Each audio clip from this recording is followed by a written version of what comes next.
New Mexico has reopened one of the most disturbing unresolved chapters connected to Jeffrey Epstein, authorizing what lawmakers call the first full independent investigation into alleged criminal activity at his remote desert property known as Zorror Ranch.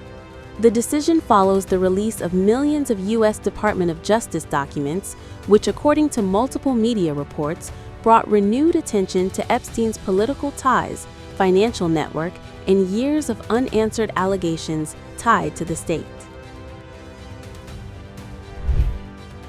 The bipartisan inquiry is designed to reconstruct what allegedly occurred on the sprawling ranch over decades and examine why authorities never built a complete public record of accusations linked to the site. Lawmakers say, as reported by regional investigative outlets, the probe will also examine whether institutional failures allowed Epstein to operate unchecked while serious complaints were never fully pursued.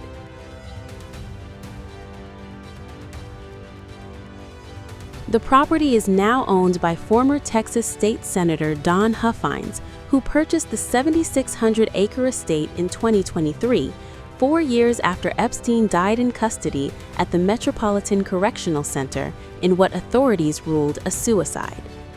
Huffines confirmed in a public statement cited by Radar Online that the ranch had been listed for years before his family acquired it, and that ownership has been publicly known since 2024.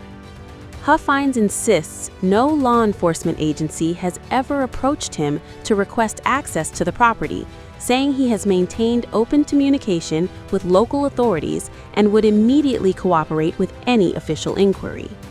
He also said attorneys for the estate confirmed that proceeds from the sale benefited victims connected to Epstein's criminal cases, a detail that has drawn renewed public attention as the investigation moves forward. The new owner says the ranch has since been renamed San Rafael and is being converted into a Christian retreat focused on healing.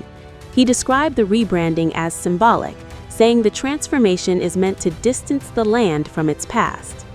His comments come as lawmakers emphasize that the inquiry focuses not on the new ownership, but on historical allegations tied to the property. Legal experts believe the ranch warrants deeper scrutiny. New Mexico criminal defense attorney John W. Day told Radar Online it would be unrealistic to assume the property escapes the pattern of abuse alleged elsewhere in Epstein's network. He pointed to the number of workers, visitors, and logistical operations required to run such a large estate, arguing that significant activity must have occurred there that has never been fully documented.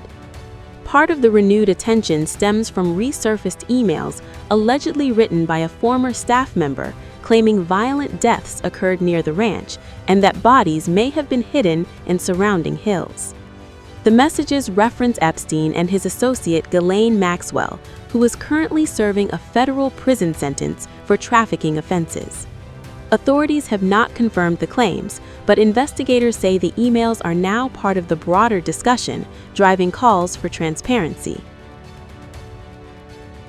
Officials stress that many allegations tied to Zorror Ranch remain unverified, but lawmakers say the absence of a full investigation for years has fueled speculation and distrust. The new bipartisan probe aims to separate documented fact from rumor, gather testimony, and determine whether earlier opportunities to investigate were missed. As national attention returns to the desert estate, the central question remains whether the inquiry will finally produce a public accounting of what happened behind the ranch gates.